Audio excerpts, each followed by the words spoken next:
ngayon eh. Ate, pahinga ka muna dun sa loob. Kaming muna dito ni Kuya. Kuya Daniel. Kuya, dun muna ako sa loob ha. Kasi may iuutos pa saan si Bakulaw eh. Baka tinatamad ka lang yan. Porket may sakit ba si Tia Lucila, nagsasakit-sakitan ka na rin. Hello? Totoo kaya to, no? At least ako pag nawawala ako dahil may sakit ako. Eh ikaw, nanliligaw. Kuya, totoo. Parang may sakit talaga si ate. Maniwal. Sakit? Sakit ka dyan. Hi, Diana. Daniel. Princess, napadaan ka. May problema ka ba? Wala naman. Ano lang kasi. Ano yun? Baka makatulong ako.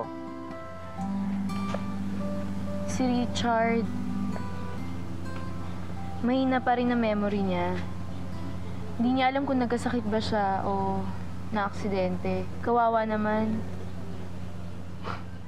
Kaya lang, ba't ikaw pang mag-aasikaso sa kanya? Ba't di mo lang siya paubaya sa mga doktor? Siyempre, nag-aalala ako. Kaibigan natin yun, no? Natin? Ikaw lang? Ha? Wala. Daniel, may naisip akong paraan. Mas bibilis ang pagaling ni Richard pag ginawa natin yun. Ano yun? Daniel, pwede mo bang i-drawing yung nangyari bago mawalang alaala ni Richard? I mean, yun parang nagbabasketball siya o kaya yung pista ng Kalanta raw.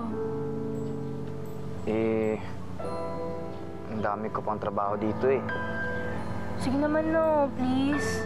Para sa kabarkada natin. Sige na. Kasi kung ikaw naman nag-amnesia, gagawin ko rin naman to para sa'yo eh. Please. Sige na nga. Para sa'yo. Salamat ah. Maasahan ka talaga.